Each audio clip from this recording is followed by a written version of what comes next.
మరి ఈరోజు విషయాన్ని బాప్తిస్మ కార్యక్రమం జరుగుతుండగా మేము సంఘమంతా తరలి వెళ్తుండగానే ఆ ప్రభాతాన్ని నీవు ఆ స్థలాన్ని పరిశుద్ధపరచు, నీ చిత్త ప్రకారం నడిపించినప్పటికీ వాతావరణం అయాప్రతిని వర్షం వచ్చినప్పటికీ అయాప్రభతని సమస్తం నీకు మహిమకరంగా జరిగించమని యాపతిని ఆశీర్వాదపు జల్లులో యాపతిని మా మీద కుమ్మరించుకోండి.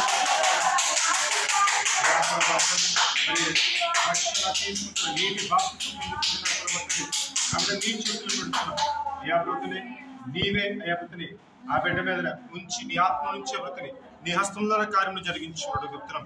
లేకపోతే ఆ బిడ్డ నువ్వు పట్టుకున్నావు, అందుని బట్టి నీకు స్తోత్రం. ఆ ప్రభాతని ఆ బిడ్డ నువ్వు ఏర్పాటు చేసుకున్నావు, అందుని బట్టి నీకు స్తోత్రం. ఇది మొదలుకునే ప్రభాతని ఆ బిడ్డ ఆ ప్రభాతని నీకు ఒక పనిముట్టుగా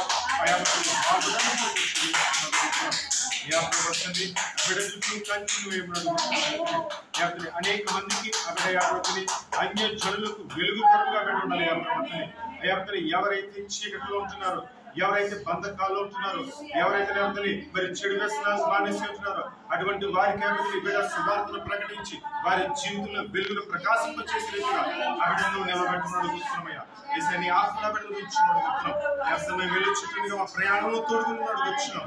ఈ ప్రభుత్వాన్ని అక్కడ జరిగే ప్రతి కార్యక్రమంలో నీ హస్తంలో తోడు ఉంచు, నీ హస్తంలో తోడు ఉంచి, నీ హస్తంలో తోడు ఉంచింది. ఆ ప్రభుత్వాన్ని వచ్చిన సంఘటన పట్టించుకోవద్దు. నీకు ఎందరైతే రావాల్సిన వారు వారందరూ నడిపించుకున్నాడు. ఈ యొక్క కార్యక్రమం అంతటిని